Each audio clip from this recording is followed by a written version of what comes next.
हफ्ते के पहले दिन हल्की कमजोरी के साथ भारतीय बाजारों में शुरुआत के संकेत। शुक्रवार की कमजोरी के बाद आज गैप से नीचे खुले तो क्या खरीदारी के तुरंत मौके होंगे या फिर दिखेगा कुछ और दबाव? लेंगे जवाब, बनाएंगे पूरे हफ्ते की रणनीति। स्वागत है आप सबका शेयर बाजार लाइव में। नमस्कार, मैं हूं अनिल सिंघवी और नमस्कार, मैं हूं दीपांशु भंडारी। भरपूर एक्शन के लिए हो जाइए तैयार। अनिल जी, एक और इवेंट पैक्ड वीक शुरू हो रहा है सर। एब्सोल्युटली, ढेरों बातें करनी है, बताएं आज के लिए ट्रिगर्स। जबरदस्त एक्शन वाला हफ्ता है और धीमे धीमे हम बजट की तरफ आगे बढ़ते हुए नजर आ रहे हैं। लेकिन फिलहाल संकेत जो आज सुबह लेंगे वो हम अमेरिकी बाजारों से और अमेरिका के फ्यूचर से। 250 अंकों की गिरावट रही, उम्मीद से थोड़ी सी ज्यादा।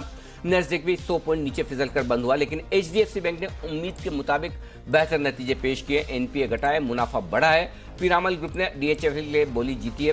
जी बिजनेस ने सबसे पहले आपको ये खबर दी थी और इस खबर पर मुहर लगती थी। आईआरएफसी आज से इशू खुलने जा रहा है। 2021 का पहला आईपीओ, बड़ा आईपीओ। इस बड़े आईपीओ में पैसा लगाना है या नहीं लगाना है, तो लिस्टिंग या फिर लॉन्ग टर्म के लिए बताएंगे आपको। 25 से 26 रुपए सबका इंटरेस्ट रहेगा। बिल्कुल अनिल जी, एक और बड़ा आईपीओ आते हैं और इस हफ्ते तो 2 आईपीओ हैं सर। इंडिगो पेंट्स भी खुल रहा है तो वहां पर भी नजर रखनी पड़ेगी। तो और एक होम फाइनेंस का भी आईपीओ आने की तैयारी में। तो भरपूर एक्शन तो प्राइमरी मार्केट्स में रहेगा सर, पर जो सेकेंडरी मार्केट्स में चल रहा है वहां पर फोकस करते हैं। और आज के मार्केट एक्शन की बात करें सर, उससे पहले जो हमारी बड़ी खबर थी उस पर मुहर लग गई है। डीएचएफएल अब जा रहा है पीरामल एंटरप्राइजेस के पास।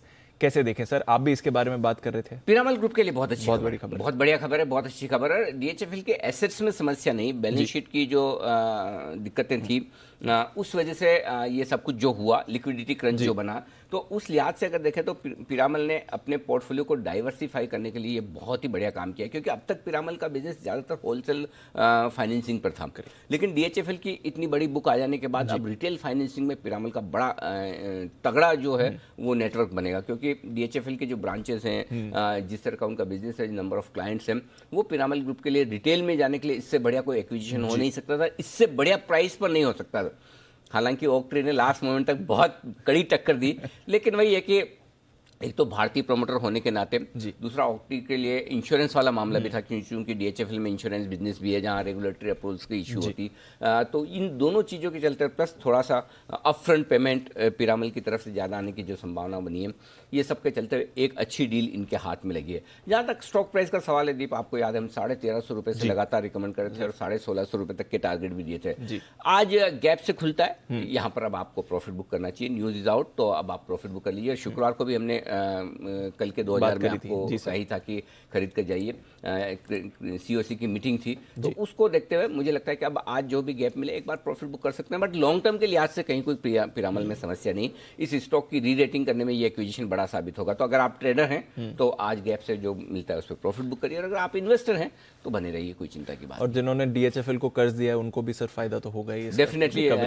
जो बैंक्स हैं जहां पर डीएचएफएल का एक्सपोजर है उनके लिए भी बड़ी फायदे की बात है। येस बैंक का भी नाम आ रहा है सर, उसमें येस बैंक का बड़ा एक्सपोजर है वहां पर भी। हाँ, तो येस बैंक के लिए फायदे की बात है। कुछ और बैंक्स भी हैं। देखिए, इस हफ्ते दीप मुझे लगता है इन तमाम बैंक्स पर भी और इन तमाम फंड रेजिंग वाले जो स्टॉक्स उन पर नजर रखनी चाहिए, जिनमें एक आइडिया भी है।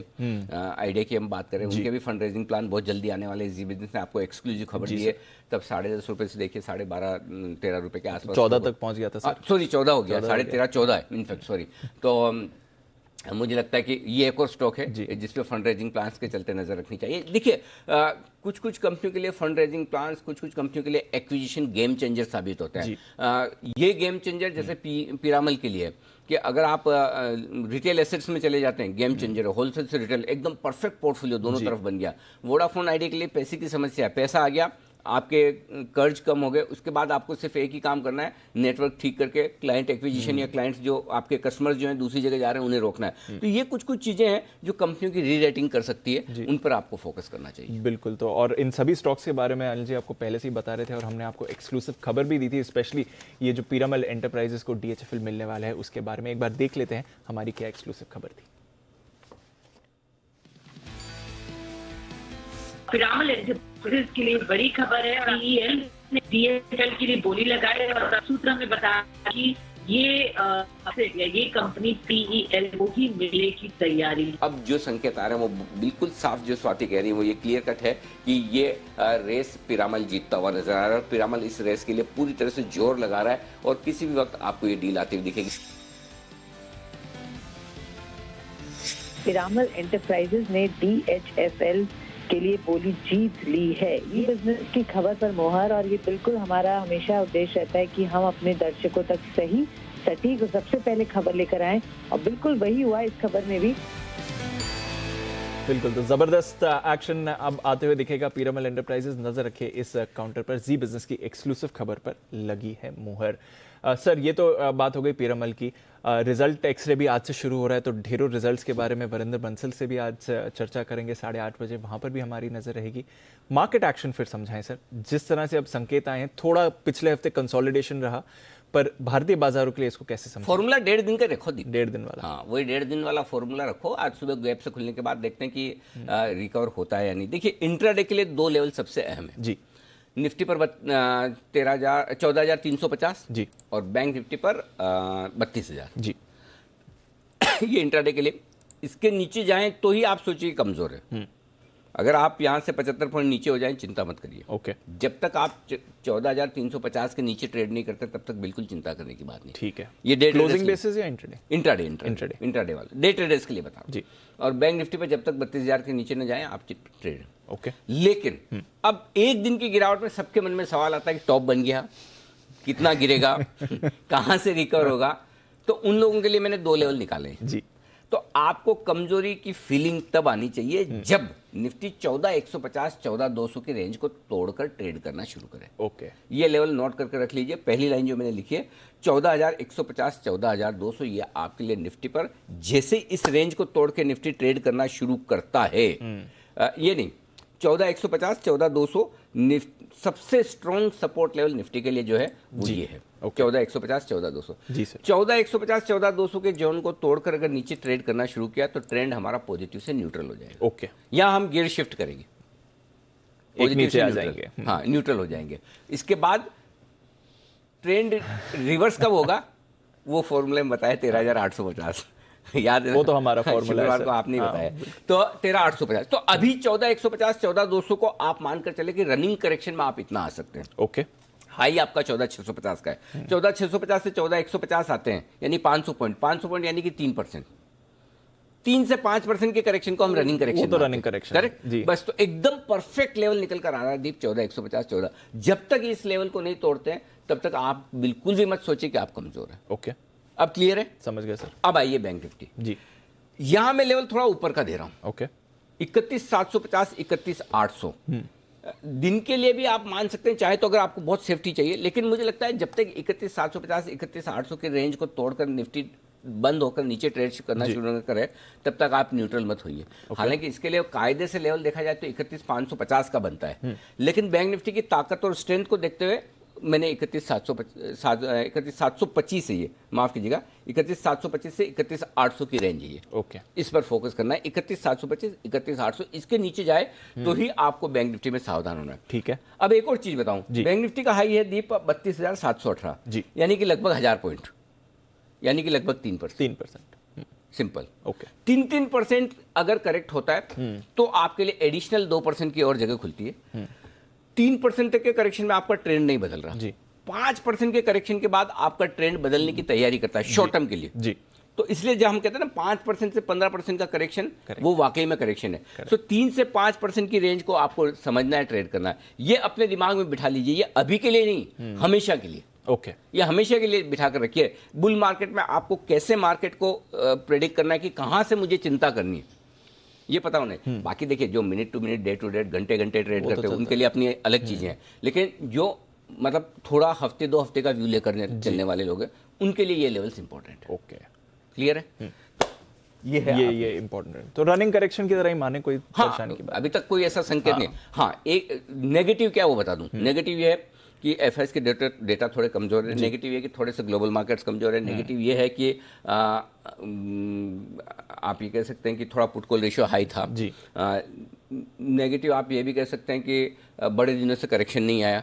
एक नेगेटिव ये भी कह सकते हैं कि पहली बार 3 हफ्तों में 2:30 बजे के बाद बाजार नहीं बढ़ा जी।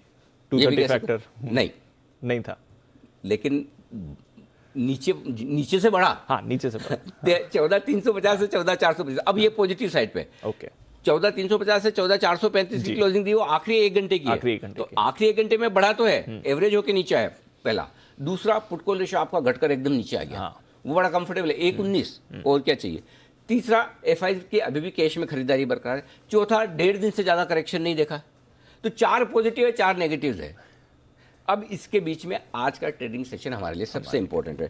ट्रेंड के हिसाब से 1.5 दिन के करेक्शन से घूम गए, बंद हरे निशान में हो गए, well and good, nothing has change. आराम से वैसे के वैसे ट्रेड करो। और अगर आज फिर से 2:30 बजे का फैक्टर काम करता है जी। और प्रेशर रहता है तो फिर हम सोचेंगे कि अब हमें आगे के लेवल पे किस तरह से कैसे स्ट्रेटेजी बनानी। समझ गए। तो आज मेक और ब्रेक वाला सेशन है आपके लिए। ओके, मैं आज के सेशन को लेकर चिंतित नहीं हूं, कोई घबराहट नहीं कोई डर नहीं है। एक ही चीज है जी कि ऊपर के लेवल पे आपको हल्का भी होना है, प्रॉफिट भी बुक करना है। प्रॉफिट भी बुक। दोनों तरफ के ट्रेड मिलेंगे और उसकी तैयारी करनी है। ठीक है संकेत ग्लोबल थोड़े नेगेटिव साइड पर है, एफआईएस के संकेत न्यूट्रल से नेगेटिव साइड पर है, डीआईएस के संकेत नेगेटिव है, एफएनओ के संकेत पॉजिटिव है। आज ओके, सेंटिमेंट न्यूट्रल हुआ है और ट्रेंड पॉजिटिव है। ठीक है। तो सेंटिमेंट न्यूट्रल हुआ, ये इंपॉर्टेंट है, पर 2 FNO संकेत नेगेटिव, पॉजिटिव है। 2 पॉजिटिव, 2 दो न्यूट्रल। न्यूट्रल। इससे ज्यादा बैलेंस मिल नहीं सकता। तो अब आपका व्यू बना के आपको रहना है कि मुझे व्यू तेजी का रखना है तो मुझे निचले स्तरों से खरीदना है। मेरा व्यू मंदी का है दिन के लिए, तो ऊपर के लेवल पे प्रॉफिट बुक करके इंतजार। दोनों तरफ मौके मिलेंगे 100%। चलिए, तो सबसे स्ट्रॉन्ग सपोर्ट लेवल तो मैंने बता दिया, 14,150, 14,200, 31,725, 31,800 निफ्टी बैंक निफ्टी। आज के लिए दिन का सपोर्ट लेवल एक ही 14,350। ओके, इसके नीचे से आपको कमजोरी फील करनी अगर हो तो उसके नीचे 14,125 माफ कीजिएगा 14,150, 14,225 स्ट्रॉन्ग बाय जोन है। यहाँ आए, शॉर्ट भी काटिए, खरीदारी भी कीजिए, डरिए मत जी, यहाँ करना है। समझ गए। ऊपर 14,475, 14,560 प्रॉफिट बुकिंग रेंज है ये। Got it. बैंक निफ्टी 31,932,000 तुरंत सपोर्ट है आपके लिए, इसके नीचे जाना नहीं चाहिए। जाए तो 31,725 से 31,800 का नया लेवल नीचे बनकर आता है जो स्ट्रॉन्ग बाय जोन है। ऊपर 32,500, 32,575 हायर रेंज है। पार किया तो 32,675, 32,750 की रेंज तक बैंक निफ्टी जाने की कोशिश कर सकता है। Understood sir. दिन की रेंज क्या रहेगी फिर? 14,350, 14,475 ओके, छोटी रेंज। 14,225 सीधा 125 पर नीचे, डीप बीच में रेंज नहीं है मेरे पास, लेवल नहीं है। थोड़ा तो आपने कहा रिस्क लेना ही अब पड़ेगा। 14,300 छोटा मोटा मान सकते हैं। मैं एफएनओ डेटा देखता हूँ, मैं चार्ट्स नहीं देखता। तो एफएनओ डेटा में सीधा लेवल जो नीचे निकल कर आता है फिर 14,225 का है, 14,350 के नीचे सीधा। बीच में अंदाज से मैं दे सकता हूँ 14,300 होगा, लेकिन मैं क्यों दूं अंदाज से जब मेरे पास जो डेटा निकल कर आ रहा है वही दे रहा हूँ। तो 14,225, 14,560, 14,150, 14,600 ये आपके सारे लेवल्स हो गए निफ्टी पर।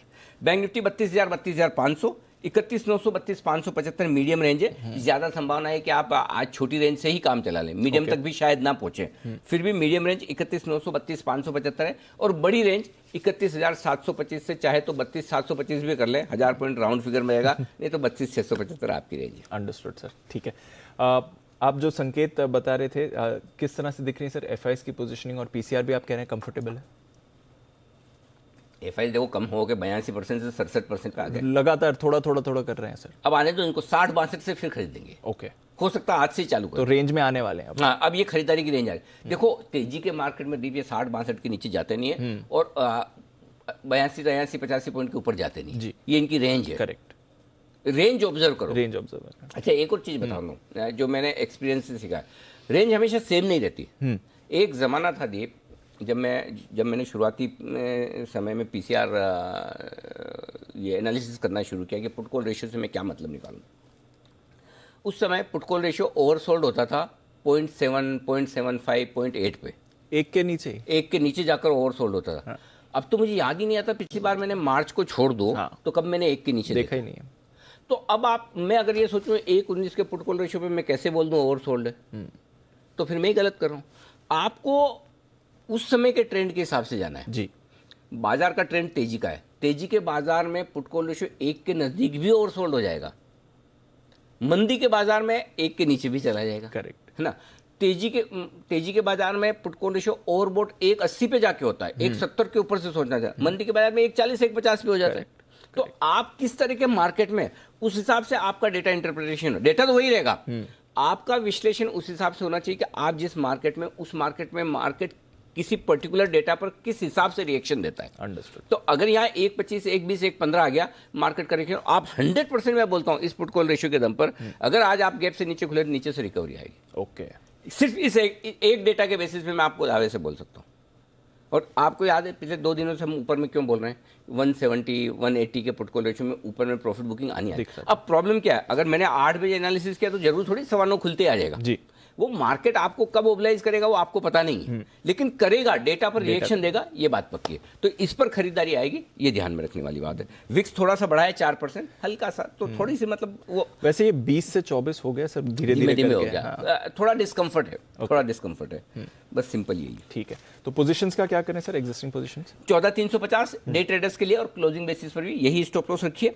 बैंक निफ्टी 32,000 का स्टॉप लॉस रखिए। जिनको बहुत ज्यादा सेफ और डीप और पोजिशनल ट्रेडर्स या इन्वेस्टर्स हैं उनके लिए स्टॉप लॉस 14,150 है और 31,700 का है। ओके, लेकिन वो आगे के लिए, आज के लिए।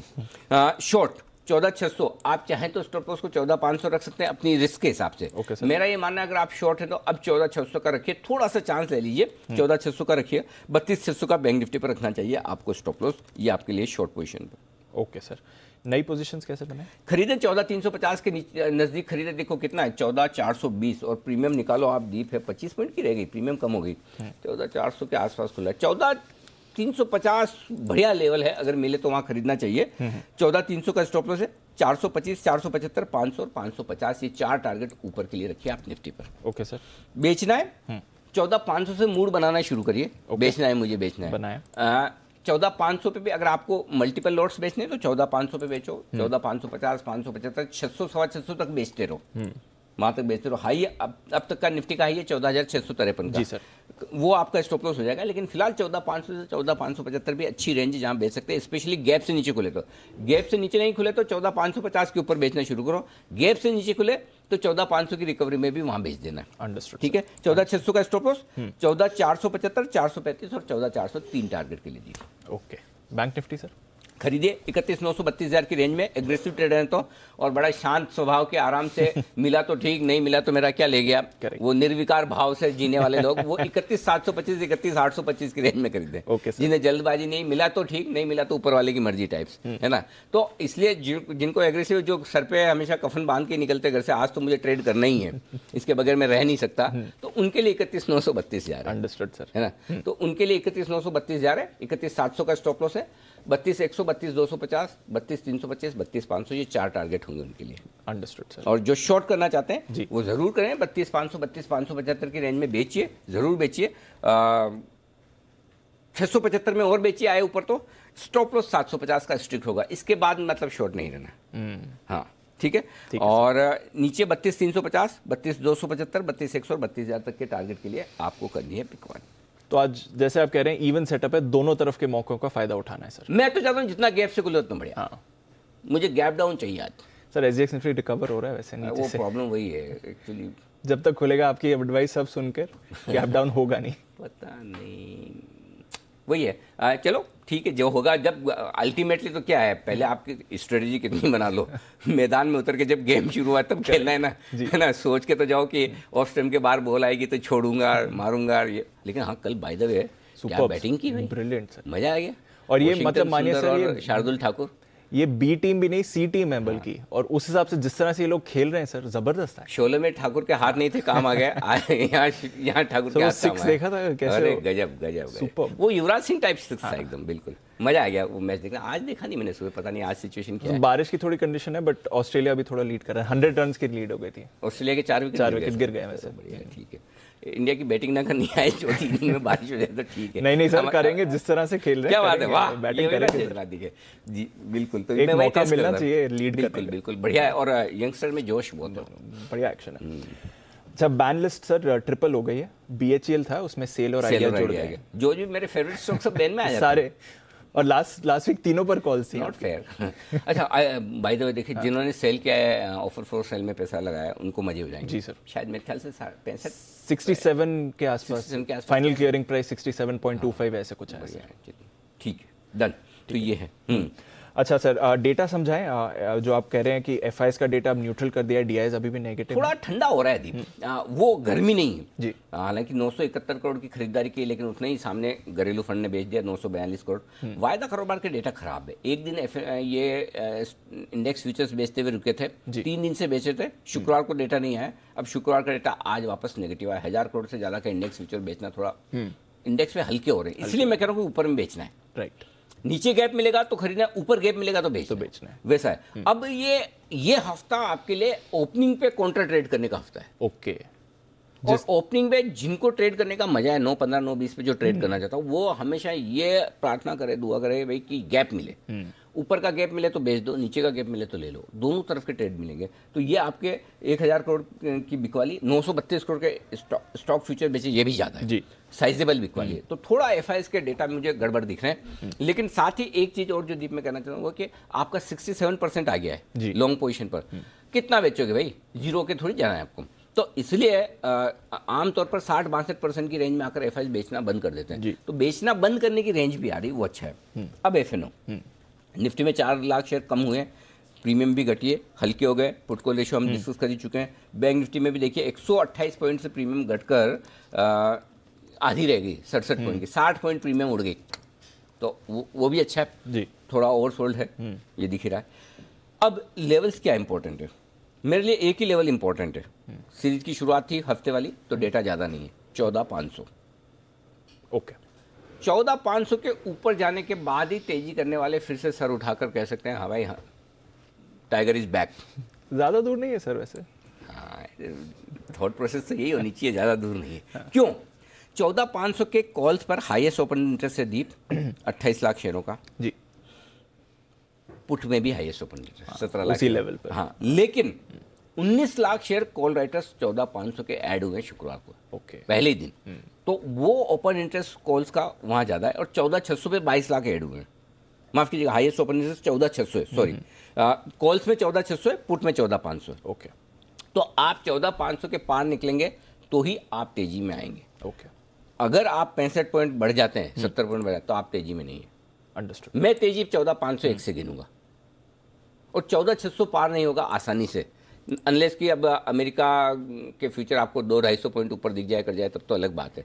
अदरवाइज 14,600 पार नहीं होगा। तो आपके लिए 14,500 14,600 कंजेशन जोन है, सप्लाई जोन है जी, है 14,350 इमीडिएट स्ट्रॉन्ग सपोर्ट है, नहीं टूटेगा। तो आपको बेसिकली इस 150 पॉइंट की रेंज को ट्रेड करना है, 14,350 14,500। ये आज के डेटा आपके दिख रहे हैं। अब आइए बैंक निफ्टी 32,000 छोटा सपोर्ट है, बड़ा नहीं है, सिर्फ 6 लाख शेयर है वहाँ पर, वो पुट में हाईएस्ट है लेकिन बहुत छोटा है। 32,500 पार करना बहुत मुश्किल है। क्यों? 12 लाख शेयर है कॉल्स में, हाईएस्ट है, बड़ा है। देखिए 32,000 पे हाईएस्ट है 6 लाख, 32,500 पे 12 लाख, डबल। तो कॉल राइटर आपको 32,500 जल्दी से पार होने नहीं देंगे। तो 32,500 के आसपास 32,500 575 शॉर्ट करना सेफ है। आपका लाइफ टाइम हाई का स्टॉप लॉस है 32,718। जैसे ये पार करे खत्म करो, अब शॉर्ट नहीं रहना। फिर आप नया रेंज में ही जाते हुए देखेंगे। ये सिंपल डेटा है, डेटा बहुत क्रिस्टल क्लियर एकदम परफेक्ट है। तो बैंक निफ्टी के लिए रेंज 32,500 है जी। जिस तरफ एक तरफ बाहर निकले 200-250 पॉइंट और गिन लीजिए। अंडरस्टूड सर, ठीक है। तो ये है आपके लिए पूरे के पूरे डेटा का विश्लेषण और किस तरह से लेवल्स इंपॉर्टेंट रहेंगे। पर सर आज एक और इम्पॉर्टेंट दिन है, एक बड़ा आईपीओ खुलने वाला है IRFC। एंकर बुक से भी अच्छा रिस्पॉन्स मिला है, आपकी क्या सलाह है सर? दीप आपकी शादी तो हुई नहीं, घोड़ी पे तो आप बैठे नहीं होंगे, हाथी पे कभी सवारी की? नहीं सर, नहीं काम नहीं पड़ा। राजस्थान आओ कभी, पर हाथी की सवारी होती, ऊँट हाथी, घोड़े की करिए वैसे। राजा महाराजा हाथी पे इसलिए बैठते हैं कि हाथी बड़ा है, जायंट है, और जब चलता है तो उस पे उसका मजा अलग ही होता है। लेकिन हाथी चलता है, भागता नहीं जी। आप हाथी को भगा नहीं सकते, वो भागने का आपको सेंस देगा ऐसा, लेकिन वो उतना ही है कि बिल्कुल स्लो है। ये वैसा हाथी है। अंडरस्टूड। हाथी है मतलब बड़ा है, जायंट है, अच्छा है, सब कुछ बढ़िया है, लेकिन इक्विटी साइज बहुत बड़ी है, इसलिए ये मूव जल्दी नहीं करेगा। और 25-26 रुपए का तो सब लोग लेंगे। अब मैं पहले क्या अच्छी चीजें वो बता दूं। जी सर। सबसे पहली चीज तो पेरेंटेज बहुत स्ट्रॉन्ग है, सरकारी कंपनी है और वो भी रेलवे की है, और AAA रेटेड है जी। तो कहीं कोई कंपनी की बैलेंस शीट फाइनेंशियल्स को लेकर तो चिंता की बात ही नहीं। अंडरस्टूड। पहली चीज क्लियर है। दूसरी चीज, रेवेन्यू और प्रॉफिट की विजिबिलिटी अगले कई सालों तक बहुत क्लियर है। आराम से कंपनी पैसा कमाती रहेगी, नए ऑर्डर क्या माफ कीजिए, नया बिजनेस ना भी आए। अच्छा, बेसिकली ये कंपनी है ना, ऐसा समझ लीजिए कि इंडियन रेलवे की फाइनेंसर है। इंडियन रेलवे को जो पैसा चाहिए, सबसे ज्यादा पैसा यही अरेंज करके उनको देते हैं। कि इंडियन रेलवे की रिक्वायरमेंट समझ लेते हैं, अच्छा आपको इतना पैसा चाहिए, हम लेकर आते हैं, अरेंज करके थोड़ा अपना मार्जिन रख देते हैं, आगे चढ़ा के दे देते हैं। अंडरस्टूड। तो वैसे चाहें तो मुझे कई बार ये भी लगता है कि अलग से कंपनी की जरूरत क्या है। कायदे से देखा जाए तो रेलवे का एक डिपार्टमेंट अलग हो सकता है, लेकिन सरकार की इसके पीछे थॉट प्रोसेस बहुत अच्छी है। क्योंकि जो ऑपरेशनल कंपनी है और जो फाइनेंसिंग कंपनी दोनों सेपरेट हो, तो क्या है कि फंड्स का जो मैनेजमेंट है ना वो बहुत अच्छा होता है, नहीं तो गालमेल हो जाता था। तो ये बहुत बढ़िया किया इन्होंने कि फाइनेंसिंग कंपनी अलग कर दी। तो IRFC क्या करता है, मार्केट से पैसा उठाता है, गवर्नमेंट की गारंटी है पीछे, वो पैसा उठाकर रेलवे को देता है उसके एक्सपांशन प्लान के लिए, जिस काम के लिए उनको चाहिए। तो इसलिए अगले कई सालों तक इनके वो ब्याज आता रहेगा रेलवे से, ये पैसा रेज करते रहेंगे, देते रहेंगे, सिंपल। तीसरा, वैल्यूशंस। आमतौर पर जो फाइनेंसिंग कंपनियां NBFC हुई, बैंक्स, उनको आप प्राइस टू बुक वैल्यू पर एडजस्ट करते हैं। ये अपने प्राइस टू बुक वैल्यू 1 पर है, मतलब बुक वैल्यू पर देगा। तो बुक वैल्यू से सस्ता तो क्या देगा भाई, AAA रेटेड रेलवे कंपनी है। आज कई सारी NBFC 2.5, 3 पे ट्रेड कर रही है, बजाज फाइनेंस जैसे 4 के ऊपर है, कई सारे प्राइवेट सेक्टर बैंक से जो महंगे, तो वैल्यूशंस बहुत रीजनेबल है। PE मल्टीपल पे देखेंगे तो मुश्किल से 8-9 के PE मल्टीपल पर है, तो बहुत रीजनेबल वैल्यूशन है, इसमें आप गलत पड़ने की चांस कम है। एंकर बुक बहुत बढ़िया बन के आई है, मैंने गौर से देखा है। पहले गवर्नमेंट ऑफ सिंगापुर, उन्होंने 17% लिया एंकर बुक का जी। इसके अलावा 4 बड़े फंड है, HDFC, नोमुरा वगैरह, इन्होंने मिलके बाकी का 50-60% इन्होंने कॉर्नर किया। तो बढ़िया एंकर बुक है, वो आपको कॉन्फिडेंस देता है। अब नेगेटिव क्या है, नेगेटिव है कि हाथी है ना, 34,000 करोड़ का मार्केट कैप इतना इजीली मूव नहीं होगा, लोगों को लगता है। तो एक वो रीजन है। दूसरा ये कि अभी सरकार की इस IPO के बाद हिस्सेदारी हो जाएगी 86% के आसपास, 86.6% कुछ रहेगी। तो यानी 11-11.5% इन्हें और कम करना है। तो वो तलवार लटकी हुई है कि जब तक सरकार 75% पे नहीं लाएगी तब तक ये स्टॉक नहीं चलेगा। समझ गया सर। और इसलिए मैं ये कह रहा हूँ, मेरा फाइनल जो डिसीजन है वो ये कि आप इस IPO में पैसा लगाइए लॉन्ग टर्म के लिए। अंडरस्टूड। अगर आप ये सोचे अब लिस्टिंग गेन के लिए, अब वो कहे ना कहीं वो ग्लैंड फार्मा जैसा ना हो जाए, वो लोग बोले आपने तो बोला था लॉन्ग टर्म के लिए, लिस्टिंग पे बढ़ गया। तो पॉइंट सिंपल है, अगर आप ये सोचते हो कि लिस्टिंग पे ये 25 वाला 30-35 हो जाएगा, ऐसा नहीं है। 25 वाला 26 हो सकता है, 27 हो सकता है 28 हो जाए। अगर आप 2 या 3 रुपए के गेन को आप सफिशिएंट मानते हैं लिस्टिंग में, या 1 रुपए का गेन हो सफिशिएंट मानते, तब तो आप लिस्टिंग के लिहाज से सोचिए। मैं आपको कहूँगा इस IPO को आप लॉन्ग टर्म के लिहाज से लगाइए। लिस्टिंग पे बन जाए पैसा तो अच्छी बात है, लेकिन मैं बहुत बड़ी लिस्टिंग की उम्मीद नहीं करा कि 40-50% ऊपर। बड़ी लिस्टिंग को आप क्या बोलोगे, अनलेस कि आज के ज़माने में तो सारे IPO डबल हो रहे हैं, 3 गुना हो रहे हैं। तो अगर आप 20%, 15% ऊपर लिस्ट होता है, उसको आप बड़ा लिस्टिंग गेन मानते हो, तब तो आपका कैलकुलेशन, वो मेरी नहीं है जी सर। मैं 10-15% ऊपर लिस्ट होता है तो उसको मैं बड़ा नहीं मानता। इसलिए मैं आपको कह रहा हूँ लॉन्ग टर्म के लिहाज से करिए, शॉर्ट टर्म में बन जाए तो ठीक है। जो लोग FD में पैसा लगाते हैं उनके लिए सब्स्टिट्यूट है। 12 से 15% सालाना रिटर्न अगर आपको चाहिए, जो कि FD से डबल होता है, ये स्टॉक ठीक है। तो ये तो मतलब वो HDFC वाली कैटेगरी में जा रहा है सर कि बढ़िया रिटर्न्स देगा। HDFC तो HDFC उससे ज्यादा है लेकिन उस कैटेगरी में ऐसा ही है कि जहाँ स्टेबल अच्छे रिटर्न, स्टेबल अर्निंग है, स्टेबल है। अच्छा, इसमें कोई अर्निंग बहुत बढ़ के आ जाएगी वो भी नहीं है, घटेगी वैसा भी नहीं है, रीजनेबल अर्निंग के साथ चलती रहेगी कंपनी। चलिए सर, तो ये है आपके लिए IRFC। लंबे टर्म के लिए जरूर पैसा लगाएं, अच्छे रिटर्न्स की गारंटी है as a long term investor. ढेरों स्टॉक्स हैं जहां पर हमें नजर रखनी है। थोड़ी देर में वरिंदर बंसल हमारे साथ जुड़ेंगे रिजल्ट एक्सरे के लिए, उनसे भी बात करेंगे। ढेरों अर्निंग जो आई हैं ओवर द वीकेंड, पर उससे पहले आपको बता देते हैं आज खबरों वाले स्टॉक्स कौन से हैं और साथ ही कौन से स्टॉक्स पर ब्रोकरेजेस की नजर है। हमारे साथ जुड़ रहे हैं कुशल, साथ ही देवांशी और आशीष। कुशल, गुड मॉर्निंग, आपसे शुरुआत करते हैं। बताएं आज के अहम ट्रिगर्स और खबरों वाले स्टॉक्स कौन से हैं। Good morning Deepanshu. सबसे पहले तो आज F&O स्पेस में माइंड ट्री पर नजर रखिए, पोस्ट मार्केट इनके नंबर्स आएंगे। साथ ही कैश स्पेस में Rallis India, Shakti pump, Snowman logistics, Majesco, IB real estate जैसे स्टॉक्स पर भी आपको फोकस रखना होगा। IRFC का IPO आज खुलेगा, अनिल जी ने आपको सारी डिटेल्स बता ही दी है और उन्होंने अपना व्यू भी शेयर कर दिया है। और साथ साथ L&T फाइनेंस होल्डिंग्स यहाँ पर नजर रखिए, क्योंकि यहाँ पर 3,000 करोड़ के राइट्स इश्यू पर बोर्ड बैठक होने वाली है, तो यहाँ पर इनकी क्या डिटेल्स आती है ये देखना इंटरेस्टिंग होगा। सेल का फाइनल OFS अपडेट भी आता हुआ नजर आ रहा है, ऑलमोस्ट 5 गुना से ज्यादा सब्सक्राइब सेल का जो OFS है वो होता हुआ दिखा है। पोस्ट मार्केट अर्निंग्स भी आती हुई दिखी है, जहां पर निफ्टी में HDFC बैंक है, यहाँ पर नंबर जो है बेहतर रहे हैं। जो NII है वो 16,317 करोड़ पर आता हुआ दिखा है। हमारा अनुमान 16,283 करोड़ का था। साथ ही कंपनी का जो मुनाफा है वो 8,758 करोड़ आया है। हमारा अनुमान केवल 8130 करोड़ का था। साथ ही कंपनी के एसेट क्वालिटी में भी सुधार आता हुआ दिखा है, 1.08% से घटकर 0.81% जो है वो कंपनी की GNP आई है। इसके अलावा आपको L&T फाइनेंस होल्डिंग्स यहाँ पर नजर रखिए, क्वार्टर बेसिस पे रिकवरी अच्छी होती हुई दिखी है, क्योंकि GNPA 5.19% से घटकर 5.12% हुआ है। कंपनी का जो मुनाफा है सालाना आधार पर अगर आप देखेंगे तो 51% की गिरावट है 291 करोड़ पर। साथ ही कंपनी की जो डिसबर्समेंट्स है वो क्वार्टर बेसिस पे 51% सुधरती हुई नजर आई है, तो वहां पर अच्छी ग्रोथ रही है। शॉपर स्टॉप यहां पर नंबर्स कमजोर दिख रहे हैं, क्योंकि कंपनी का जो कामकाजी मुनाफा है वो 22% गिरकर 93 करोड़ हो गया है। और साथ ही अगर आप कंपनी का घाटा देखेंगे तो 6.5 करोड़ का घाटा था पिछले साल, और इस बारी अब वो घाटा बढ़कर 25 करोड़ होता हुआ दिखा है। ओके, तो ये हैं आपके लिए कुछ बड़े नतीजे, और कुछ और नतीजों के लिए बस थोड़ी देर में वरिंदर बंसल से भी चर्चा करते हैं, पर देवांशी भी हमारे साथ हैं खबरों वाले शेयर्स बताने के लिए। गुड मॉर्निंग देवांशी, बताएं। Good morning Deepanshu. आज सबसे पहले मेट्रोपोलिस हेल्थ केयर के लिए अच्छी खबर आती हुई दिख रही है, जहां पे हाईटेक डायग्नोस्टिक सेंटर के साथ कंपनी ने उसका अधिग्रहण कर लिया है। 511 करोड़ का कैश और साथ ही 4.95 लाख इक्विटी शेयर में ये करार होता हुआ दिखेगा। अगले 3 महीने में ये करार पूरा होता हुआ दिखेगा। और साथ ही आप देखिए जो मेट्रोपोलिस है उसको करीब 31 लेबोरेटरीज का एक्सेस मिलता हुआ दिखेगा, और साउथ इंडिया में ये दूसरी बड़ी डायग्नोस्टिक सेंटर बनती हुई दिखेगी। साथ ही बजाज हेल्थ केयर पर नजर होगी, जहाँ पे जी बिजनेस की खबर पर मुहर लगी है। महाराष्ट्र प्रदूषण नियंत्रण बोर्ड ने तारापुर यूनिट को बंद करने का आदेश दे दिया है। इसके चलते थोड़ा सा नेगेटिव रिएक्शन आएगा। डॉक्टर रेड्डीज भारत में स्पुतनिक वी वैक्सीन के फेज 3 ट्रायल को मंजूरी मिल चुकी है। पॉजिटिव खबर आती हुई दिख रही है इस कंपनी के लिए। और जेबीएम ऑटो पर नजर रखें, जहां पे दिल्ली ट्रांसपोर्ट कॉर्पोरेशन से कंपनी को 700 CNG बसेस ट्रांसपोर्ट करने का ऑर्डर मिलता हुआ दिखा है। इंटरग्लोब एविएशन, स्पाइसजेट, ये दोनों रडार पर रखे, क्योंकि दिसंबर का जो मार्केट शेयर और PLF के आंकड़े हैं वो जाहिर होते हुए दिखे हैं। आप देखिए मंथ ऑन मंथ अगर देखें तो दिसंबर का जो मार्केट शेयर है इंटरग्लोब एविएशन का, उसमें कोई बदलाव नहीं है, 54% पर स्टेबल है। लेकिन इनका जो PLF या पैसेंजर लोड फैक्टर है वो 74% से घटकर 71% पर होता हुआ दिखा है दोबारा।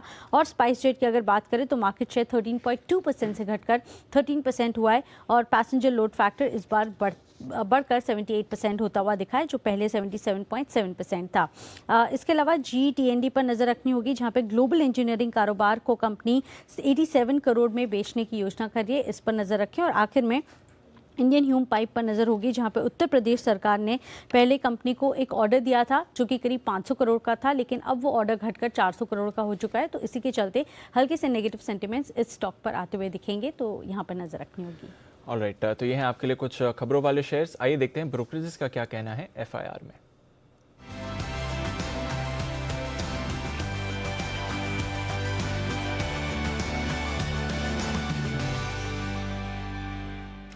गुड मॉर्निंग आशीष, बताइए। Good morning Deepanshu. नतीजों के बाद HDFC बैंक, ढेर सारी रिपोर्ट्स हैं, सभी ब्रोकरेज हाउस अगर आप देखें तो या तो बाय रेटिंग दे रहे हैं या फिर ओवरवेट, और सबने लगभग लक्ष्य जो है वो बढ़ाए हैं। JP मॉर्गन देखिए, इन्होंने लक्ष्य जो है 1460 रुपये से बढ़ाकर 1850 रुपये कर दिया है। जेफरीज भी खरीदारी किराए को बरकरार रखे हैं, 1730 से लक्ष्य को बढ़ाकर 1800 कर दिया है। वहीं क्रेडिट स्विस आउट परफॉर्म की रेटिंग को बरकरार रखे हुए, लक्ष्य जो है इन्होंने भी बढ़ाकर करीब 1700 रुपये के आसपास कर दिया है। और जो कमेंट्री है वो भी बहुत शानदार नजर आ रही है, सब कह रहे हैं कि नतीजे जो है बढ़िया देखने को मिले। सबसे अच्छी कमेंट्री गोल्डमैन सैक्स की तरफ आते हुए दिख रही है। ये कह रहे कि FY24 तक अगर आप देखें तो जो कंपनी की वैल्यूएशन है बैंक की, वो करीब $200 बिलियन यानी करीब 14 लाख करोड़ के आसपास जो है वो वैल्यूएशंस देखने को मिलेंगे। इसके अलावा PVR यहाँ पर भी जो है पॉजिटिव रिपोर्ट्स आ रही हैं। CLSA, गोल्डमैन सैक्स, HSBC तीनों ही करीब 1800 रुपये के आसपास का लक्ष्य दे रहे हैं, और लक्ष्य इन्होंने बढ़ाया भी है। और ये मान रहे हैं कि जो रीजनल मूवीज़ हैं इनकी तरफ से बढ़िया रिस्पॉन्स देखने को मिल रहा है। HCL टेक, CLSA की रिपोर्ट है, खरीदारी किराए को बरकरार रखा है, लक्ष्य 1120 से बढ़ाकर करीब 1180 रुपये कर दिया है। वहीं क्रेडिट स्विस आउट परफॉर्म की रेटिंग को बरकरार रखे हुए 1325 रुपये के लक्ष्य के लिए। CLSA कह रहे हैं best is yet to come, और क्रेडिट स्विस का मानना है कि IT स्टॉक्स में अगर आप देखें तो इनकी पसंदीदा पिक होगी। L&T फाइनेंस, यहाँ पर HSBC की रिपोर्ट है, खरीदारी किराए को बरकरार रखा है, लक्ष्य में बढ़ोतरी की है, 76 से बढ़ाकर 130, 105 जो है कल की क्लोजिंग है। और ONGC पर JP मॉर्गन की पॉजिटिव रिपोर्ट आई है, ओवरवेट की रेटिंग को बरकरार रखा है, लक्ष्य 123 से बढ़ाकर 145 कर दिया है। ये कह रहे हैं कि जो क्रूड में रिकवरी आई है इसका एक असर देखने को मिलेगा। रिलायंस पर गोल्डमैन सैक्स की रिपोर्ट है, खरीदारी किराए को बरकरार रखा है 2390 रुपये के लक्ष्य के लिए। टाटा मोटर्स पर हमने देखा था कि लगातार पॉजिटिव रिपोर्ट्स आई थी, अब JP मॉर्गन की एक हल्की सी नेगेटिव रिपोर्ट आई है, अंडरवेट की रेटिंग को बरकरार रखा है 260 रुपये के लक्ष्य के लिए। और अंत में सन टीवी, यहाँ पर नोमिरा का रेटिंग डाउनग्रेड किया गया, खरीदारी किराए को बदलकर अभी न्यूट्रल की रेटिंग दे रहे हैं, लक्ष्य जो है इन्होंने 583 पर बरकरार रखा है, 515 की शुक्रवार की क्लोजिंग है। ओके, तो ये है वो तमाम रिपोर्ट्स जिन पर आपको करना है फोकस। आइए बढ़ते हैं आगे, और अब आज से हम शुरुआत कर रहे हैं रिजल्ट सीजन की एक अलग अंदाज में, फिर से इस तिमाही के रिजल्ट्स का पूरा विश्लेषण करने के लिए, स्पेशली उन कंपनियों का जिन्हें करने में बड़ी मेहनत लगती है, बड़ा काम करना पड़ता है और करने में लोगों को डर लगता है कि छोटी कंपनियां हैं, इसका एनालिसिस कैसे करें, बैलेंस शीट कैसे पढ़ें, पुराने 5-7 क्वार्टर के रिजल्ट कैसे देखें, आगे के लिए आउटलुक कैसे बनाएं, और ये काम करते हैं वरिंदर बंसल। तो वक्त है वरिंदर रिजल्ट एक्सरे का।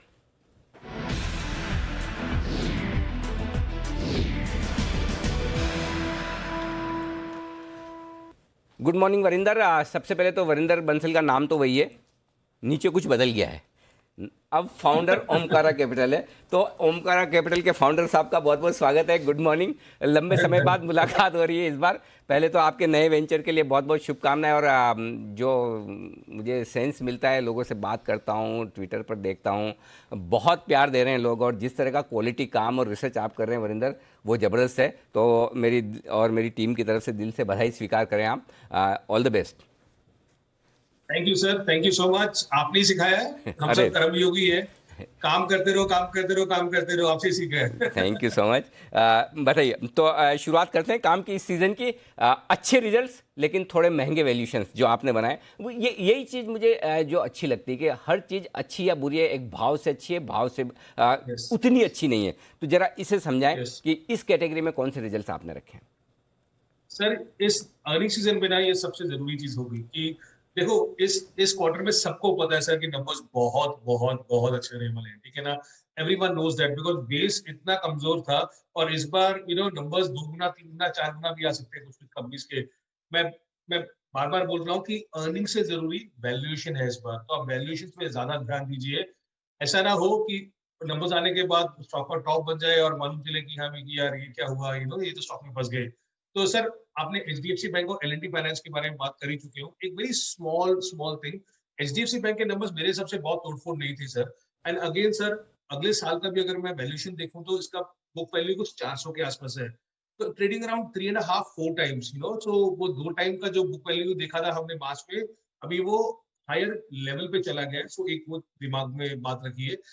Numbers as I said, slippages बढ़ गई हैं, एनआई ग्रोथ वीकेस्ट एवर था, प्रॉफिट ऊपर था, बट बिकॉज ट्रेजरी इनकम ऊपर थी एचडीएफसी बैंक के लिए, तो वो एक चीज है।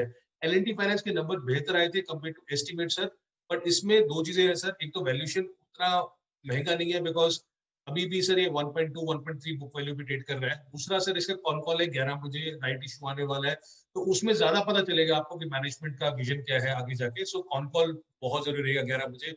सो I don't know how the stock behaves, but numbers were good because I think उनका डिसबर्समेंट सर पहली बार ग्रो हुआ था लास्ट 10 क्वार्टर्स में, नंबर्स अच्छे आए थे। निम्स बहुत इंप्रूव है, 5.5 से 6% हो गए हैं। कमिंग इनटू अपने छोटे वाले या मिड कैप वाले स्टॉक सर, अपोलो पाइप्स की बात कर रहे हैं सारे के सारे sir. Apollo pipes of course sir 2 भाई हैं, आई थिंक संजय गुप्ता जी और समीर गुप्ता जी। संजय गुप्ता जी का ईपीएल अपोलो ट्यूब है और ये अपोलो ट्राइकॉट है। आई थिंक अपोलो ट्राइकॉट के नंबर इस हफ्ते आने वाले हैं। ये छोटे भाई का कंपनी है समीर गुप्ता जी का, अपोलो पाइप्स मैन्युफैक्चरिंग और ट्रेडिंग ऑफ पीवीसी पाइप्स करता है सर। नंबर्स आप किसी भी तरीके से देखेंगे, आपके एनालिस्ट ने भी बोल दिया सर कि सेल्स 28% ऊपर थी, एबिटा कुछ 140% ऊपर था। अगेन सर, नंबर्स एक्सपेक्टेड अच्छे आएंगे। 210 का स्टॉक ऑलरेडी 734 हो चुका है सर, तो और अगर टीटीएम पे देखो तो टीटीएम पे 40 टाइम पे ट्रेड करता है, 40 टाइम पे, और आरओसी 11% है। तो मेरे हिसाब से ये सस्ता स्टॉक नहीं है, but people are telling me कि बॉस अगले साल में नंबर्स बहुत अच्छे आएंगे, उस हिसाब से भी ये 30 टाइम पे ट्रेड करता है। तो good numbers, but not cheap at all. दूसरा sir, Aditya Birla money, again उसकी बात होती रहती है। Just to put stock price also into perspective कि 16 रुपए का 48 रुपए ऑलरेडी हो चुका है सर ये स्टॉक। नंबर्स अच्छे आए थे, अगेन एबिटा 90% ऊपर था, प्रॉफिट 50% ऊपर था, बट सर ये 20 टाइम पे टीटीएम पे ट्रेड करता है, तो सस्ता स्टॉक नहीं है। उसके सामने जियोजेट 13 टाइम पे टीटीएम पे ट्रेड करता है। आईएफएल सिक्योरिटीज 10 टाइम से नीचे ट्रेड करता है टीटीएम पे, सो सस्ता स्टॉक नहीं है। हैथवे केबल्स के नंबर ओके आए थे sir, nothing great to report about. 26 time पे ट्रेड करता है, सस्ता स्टॉक नहीं है, but numbers were very okay. Sales 2% नीचे थी, प्रॉफिट 7% नीचे था। तो ये चीज है सर। वर्तमान एक्रेलिक्स के नंबर सर, टेक्सटाइल में आई थिंक आपको ये ध्यान देना रहेगा सर। बहुत कंपनीज होंगी जिनके नंबर्स आपको एबिटा और प्रॉफिट ज्यादा दिखेगा, बट ये देखने का कि वो सेल्स के थ्रू आ रहे हैं कि कॉस्ट कटिंग के थ्रू आ रहे हैं। आपको याद होगा टेक्सटाइल में everyone is getting excited since last 2-3 months. Filatex के नंबर्स आए सर, रिजल्ट आने के बाद स्टॉक गिर गया था, मेनली बिकॉज सेल्स नीचे थी सर उसकी, बट उन्होंने कॉस्ट कटिंग पूरी की थी, इसलिए उनका एबिटा और प्रॉफिट ऊपर आया था। उसी हिसाब से वर्धमान एक्रिलिक्स में देखिए sir, stock already 52 week high के आसपास है, 13 टाइम पे ट्रेड करता है सर, कोई सस्ता नहीं है। अगर मीडियम पीई देखें लास्ट 10 साल से, इट्स 10 टाइम्स के आसपास होती है 5-7 साल की। सेल्स 4% नीचे थी, बट प्रॉफिट आपको दिखेगा 100% ऊपर था। तो मैं वही बोल रहा हूँ कि आपको प्लीज ये देखना पड़ेगा कि नंबर्स क्यों अच्छे आ रहे हैं। I will only consider good numbers अगर सेल्स में बढ़ोतरी हो रही है। तो इसमें सेल्स में बढ़ोतरी ना फिलाटेक्स में हुई, ना वर्धमान एक्रिलिक्स में हुई। और last stock sir, because again I think आपके चैनल में भी लोगों ने बोला कि कैम्बॉन्ड केमिकल्स के नंबर्स बहुत अच्छे आए थे सर। उसमें एक अदर इनकम का कंपोनेंट है बहुत बड़ा, 1.5 करोड़ के सामने 6 करोड़ का अदर इनकम है। तो मार्जिन अभी भी सिंगल डिजिट में है, आरओसी 3% की है, और सस्ता स्टॉक नहीं है, 20-21 टाइम में ट्रेड करता है। तो थोड़ा ध्यान से इन छोटी छोटी कंपनीज में वैल्यूएशन का ध्यान दीजिए, अदर इनकम कंपोनेंट का ध्यान दीजिए, ऑपरेशनल लेवरेज पे पैसा बन रहा है कंपनीज को, के कॉस्ट कटिंग से पैसा बन रहा है। ये सब चीजें जरूरी है, because right now valuations are not what they were 6 months back. ठीक बात है।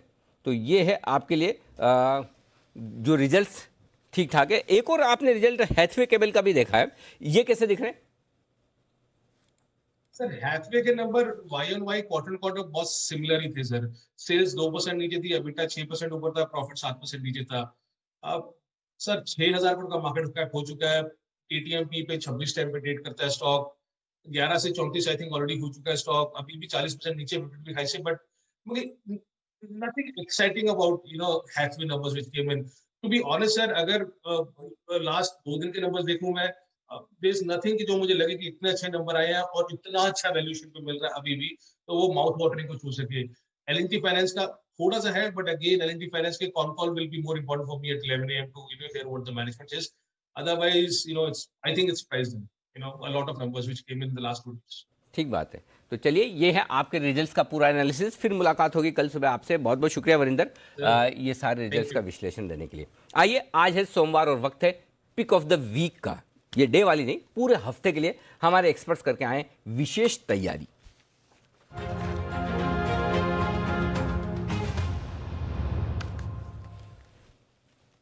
सबसे ज्यादा वीकेंड पर काम करने वाले बंसल जी, गुड मॉर्निंग बंसल जी।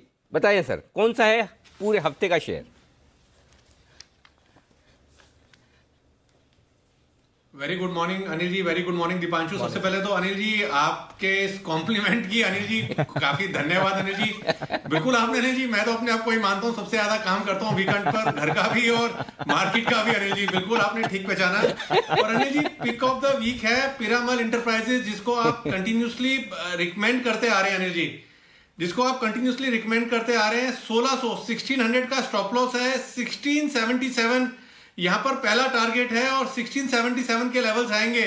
तो Anil ji pick of the week है तो 1677 के टारगेट आएंगे, तो उसके बाद की अनिल जी जिम्मेवारी आपकी है। ओवर टू यू अनिल जी।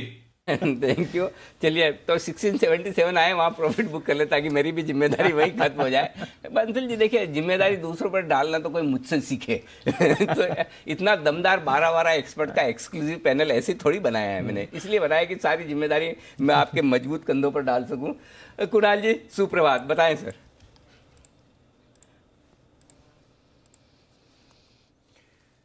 सुप्रभात अनिल जी, सुप्रभात दीपांशु। अनिल जी, मेरा pick of the week cash market का शेयर है। स्टॉक का नाम है IDFC लिमिटेड, जिसका चार्ट बहुत दमदार है अनिल जी। शुक्रवार को हमने एक ब्रेकआउट आता हुआ देखा, एक पैटर्न बना है जिसको कप विद हैंडल पैटर्न कहते हैं, और इसके अलावा कुछ दिनों पहले स्टॉक में एक रनअवे गैप भी बना था। तो स्ट्रक्चर बहुत स्ट्रांग है, बड़े वॉल्यूम हाल में हुए हैं। तो IDFC पर मेरी खरीदारी की राय है। 42 रुपए 50 पैसे, 42.5 पर स्टॉप लॉस रखें। पहला टारगेट 47 रुपए का, 47 का, और ये स्टॉक अगर 47 को पार कर पाया तो फिर इसमें 52 रुपए तक की तेजी बनेगी। तो IDFC में खरीदारी कराएं। Okay, perfect. वागले साहब गुड मॉर्निंग सर, बताइए आपका इस हफ्ते का share. Anil ji good morning, Deepanshu good morning. मैं जाऊंगा अपोलो हॉस्पिटल्स के साथ। 2592 का बंद है, मुझे लगता है ये हफ्ते में ये 2700 के ऊपर जाना चाहिए। मेरा 2709 का टारगेट है और मेरा स्टॉप लॉस होगा 2550 के थोड़ा नीचे, 2547। अरे प्रभु, पहले तो आप आपकी लैंग्वेज ठीक करो। आप हमें झटके मत दो वागले साहब। मैं जाऊंगा अपोलो हॉस्पिटल के साथ। अरे जब तक क्या है इधर पता चला अटैक आ गया। मैं जाऊंगा अपोलो हॉस्पिटल मतलब क्या है? तो सीधा सीधा बोलो, मैं अपोलो हॉस्पिटल का शेयर खरीदूंगा। वागले साहब हमें सुबह सुबह टेंशन मत दो, मैं जाऊंगा। जी वागले साहब।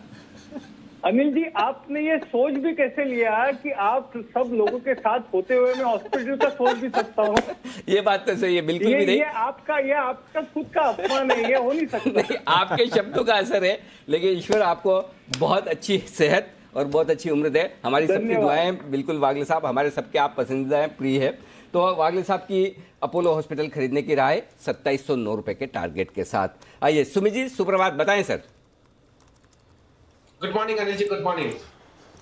मेरे को ऐसा लग रहा है कि जो स्टॉक यहाँ से इस हफ्ते में एक अच्छा अपसाइड मूव दिखा सकता है वो है हैप्पीएस्ट माइंड। हैप्पीएस्ट माइंड के अंदर कल एक ब्रेकआउट देखने को मिला है। स्टॉक यहाँ से मेरे को लग रहा है कि एक अच्छा अपसाइड मूव दिखाने को तैयार है। 400 रुपए का इसका पहला टारगेट बनेगा और 425 का इसका दूसरा टारगेट बनेगा। तो स्टॉक के अंदर खरीदारी करके चलने का सलाह रहेगा 370 377 के आसपास। नीचे में 350 का स्टॉप लॉस लगाना है। ऊपर में 400 से 425 तक के लेवल हैप्पीएस्ट माइंड के अंदर इस हफ्ते के अंदर देखने को मिलने चाहिए। बहुत बड़े कंसोलिडेशन का कल ब्रेकआउट देखने को मिला है, तो उसके हिसाब से स्टॉक के अंदर यहाँ से इस हफ्ते में एक अच्छा अपसाइड मूव बनना चाहिए। तो खरीदारी करें इस हफ्ते के लिए 400 से 425 के टारगेट्स के लिए। परफेक्ट। और हैप्पीएस्ट माइंड में आज एक बीएनपी पारिबा आर्बिट्राज फंड की खरीदारी का आंकड़ा भी आया है ब्लॉक डील में, वो भी ध्यान में रखिएगा। जय, गुड मॉर्निंग, बताएं सर आपका इस हफ्ते का शेयर।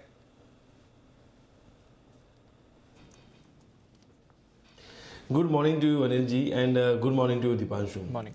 वेल अनिल जी, अगर हम देखें तो ओवरऑल मार्केट्स में मुझे ऐसा लग रहा है कि ये लेवल से अभी एक हमें डिफेंसिव में एक अच्छी तेज़ी देखने मिल सकती है, जिसमें से फार्मा मैं कहूँगा कि यहाँ से एक अच्छा प्ले हो सकता है।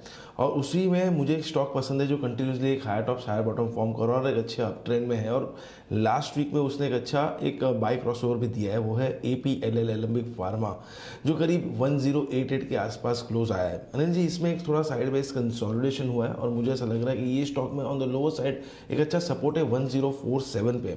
सो 1088 के आसपास क्लोज आया था। 1047 का क्लोजिंग बेसिस पे स्टॉप लॉस लगाकर इसको खरीद कर चलना चाहिए।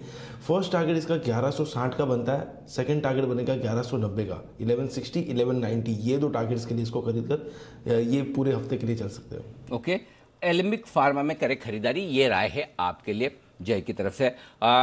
साथ ही विश्वेश जी भी हमारे साथ। विश्वेश जी, आपका पीएल तो आज कमाल करने वाला है, और जो जिम्मेदारी थोड़ी बहुत मुझे देने की कोशिश बंसल जी कर रहे हैं, मैंने तो झटक दिया और मैं शिफ्ट कर देता हूं आपकी तरफ। पीएल भी बताइए और साथ ही अपनी पिक भी।